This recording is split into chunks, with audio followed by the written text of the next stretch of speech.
Bienvenidos a un nuevo video. Hoy hablaremos sobre las facetas desconocidas de Leonardo da Vinci.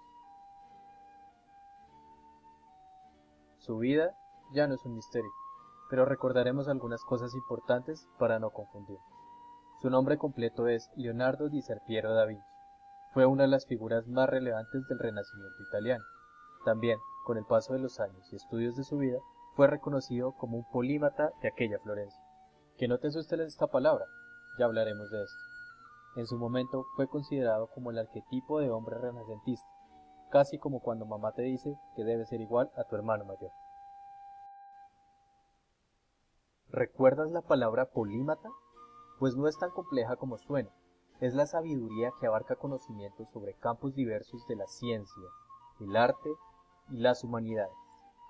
Leonardo da Vinci, por su parte, se especializa en ser pintor, anatomista, paleontólogo, artista, arquitecto, botánico, científico, escritor, escultor, filósofo, ingeniero, inventor, músico, poeta y urbanista, dejando en claro el por qué es el arquetipo renacentista. Hoy nos centraremos en tres de sus áreas, una como lo es la ingeniería bastante explorada, pero su faceta como arquitecto y urbanista resultan ser áreas a las que no se le suelen relacionar. Como contexto de la época, el Renacimiento trajo de regreso elementos del arte clásico, como la antigua Grecia y Roma, su aplicación de las bellas artes como la pintura, escultura, arquitectura y urbanismo europeo.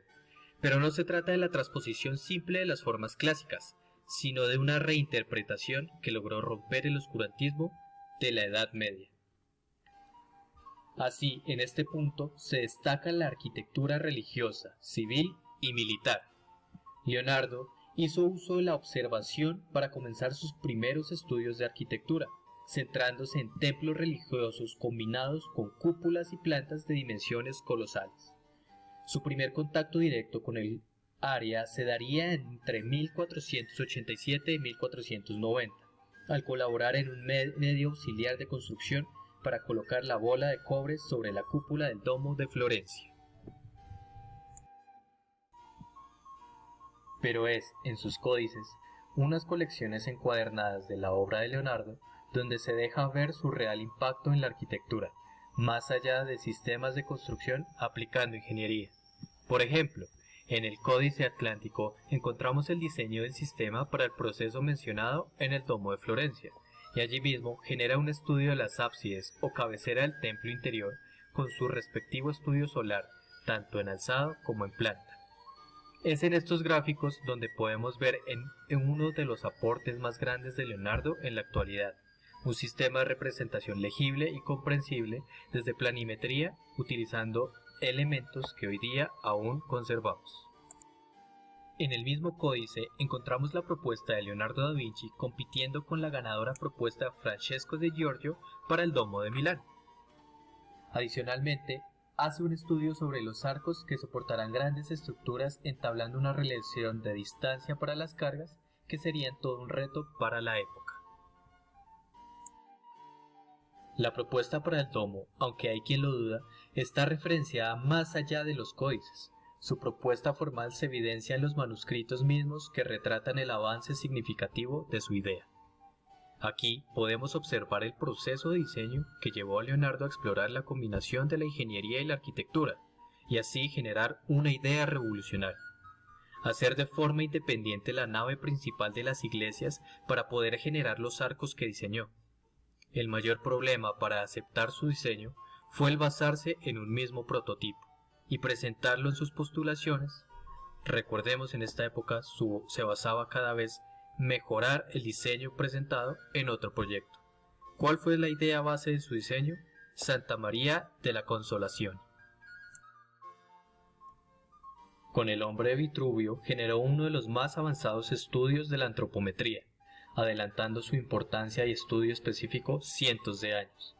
Hoy en día contamos con un estudio antropométrico genérico, aplicable y funcional, pero arquitectos como Le Corbusier hicieron uno de los estudios personales de la figura humana más destacados para las épocas.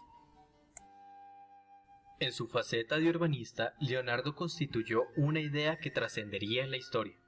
Recordemos que para la época era totalmente normal el uso de murallas alrededor de la ciudad, pero Leonardo creó el concepto de la ciudad central, rodeado de los aparatos militares, creando también diseños de edificios en gran altura que hicieran de función de murallas y protegieran la ciudad.